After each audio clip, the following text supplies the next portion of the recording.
Thank you for watching this video. My name is Advocate Mohammed Abduroaf, and today's topic is the issue of domestic violence.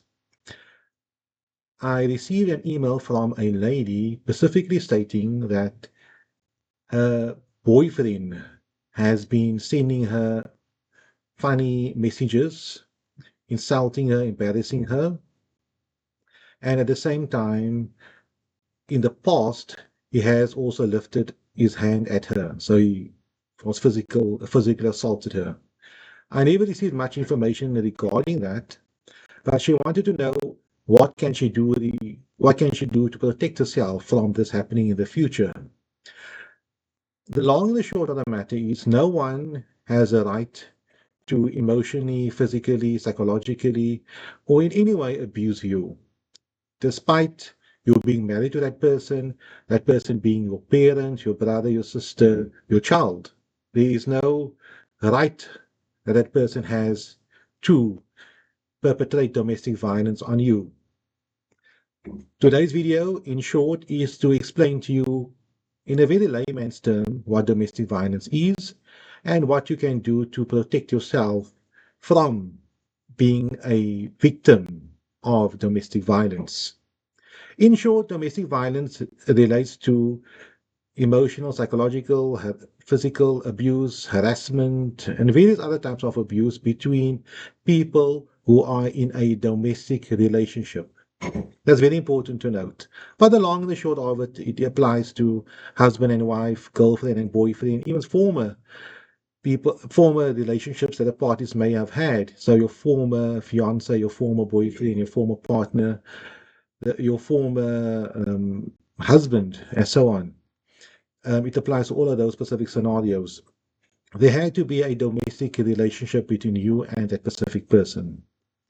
And once that has been determined, you as a person can approach the domestic violence court for assistance if you are a victim of domestic violence.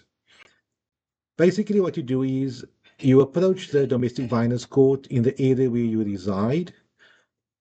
It will be the magistrate's court closest to you, and as well where you work. That's also possible. You approach them with information, and I would advise you to write it down before the time as to why you require protection from the other party. So these are the two scenarios. Once you approach a domestic violence court and you complete the application form for an interim protection order, that's the first step. What the domestic violence court can do at that specific time. Remember, you're approaching the domestic violence court without notice to the other party. In my scenario, let's say, for example, your former spouse. You're approaching the domestic violence court stipulating that I am in danger, or I am being harassed, or I've been assaulted, and I would like to protect myself from future forms of domestic violence against a specific person.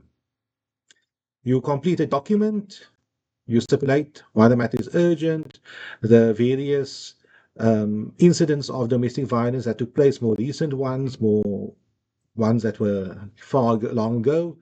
And if you require more space in your documentation, in your form, you can provide additional documentation, additional pages, and complete it, and so on. But that's your application, which will be looked at by a magistrate in his or her chambers in the office. And the magistrate will now peruse and look at your application and see, whether or not you require immediate protection from the other party.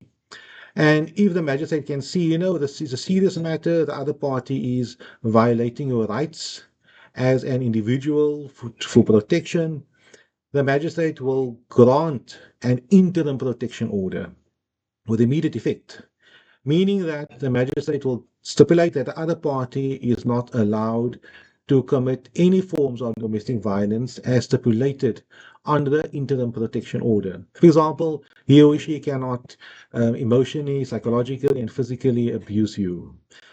If the other party does do that, he or she is in violation of the court order, and they can have that person arrested immediately and brought to the court.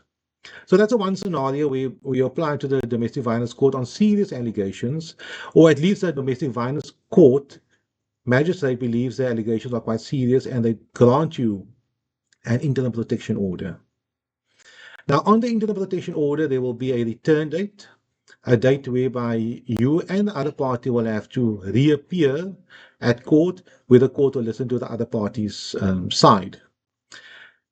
If the court, after looking at your application, says, this matter is serious, but I do not believe that it's so serious that I have to provide or grant an interim protection order. Maybe, for example, it could have been harassing emails, something that's not so serious that you need protection now, as opposed to assault, physical assault, verbal abuse, and so on. I'm just giving you a scenario to understand. But there is some form of domestic violence, but it can be resolved at a later date. Or you can block the person on WhatsApp, and that should resolve the matter at that specific point. That's the court's view. Then the court will grant a return date whereby they will not provide you with an interim protection order, but they'll provide you with a court date for you and the other party to appear back in the domestic violence court, and the matter can be resolved. And the last scenario would be the court says, I don't see any domestic violence here. I see there's some issues between the parties, but no form of actual domestic violence. For argument's sake, I'm using a fictitious example. You were the one that went to your former partner's work. You were the one that called him out for doing A, B, C, and D, and then he shouted back at you and swore at you. For argument's sake, that's not allowed. But the court looks at it from a scenario whereby you were the one that caused this type of domestic violence, whereby he swore or shouted at you. And the court believes that, there's no merits under these circumstances because you caused the scenario. But that's my fictitious example, and each case is different. Once the parties appear before the magistrate together, both parties get an opportunity to state their case in a trial format, whereby the applicant will go on the witness stand and will testify. The affidavits previously presented can be used. Documentation, witnesses can be called, and so on. And the other party will get the same opportunity. There'll be cross-examination where parties can ask the other parties questions, etc. The court ultimately want to determine whether or not a final protection order should be granted, whether or not this person requires protection for the future, because domestic violence has occurred, and the question is, will it occur in the future? For argument's sake, let's say you approach the court on something that happened 5 years ago. You can do that, but for the last 4 years, you have not communicated with the other party. You aren't involved with the other party at all. Life went on. Now the court will say, but you do not require a protection order because nothing happened for the last 4 years, and the court cannot see anything happening in the future. You have no children together, you live apart from each other, the last communication was 4 years ago, and there's no need to have communication. But there can be a different scenario whereby the domestic violence happened quite recently, and more than likely it will continue to happen because the parties are still living together, their children are together, they still have a relationship, or they are still involved with each other to a certain extent. Or despite them living separate lives, one party is still continuing to harass the other party. Under those circumstances, the court will say, you know what, I feel that this person requires protection. Here's a final protection order. Should the other party violate the protection order, the person can be arrested and brought to court. But remember, nothing will happen to you should there be a final protection order against you. So for argument's sake, should the one party have a protection order against him, he's not allowed or she's not allowed to commit domestic violence against the other party, but he or she doesn't do anything, just stays away and commits no domestic violence or does not even communicate with the other side, nothing will ever happen to that specific person. But obviously, if they violate the protection order, there are serious consequences. Thank you.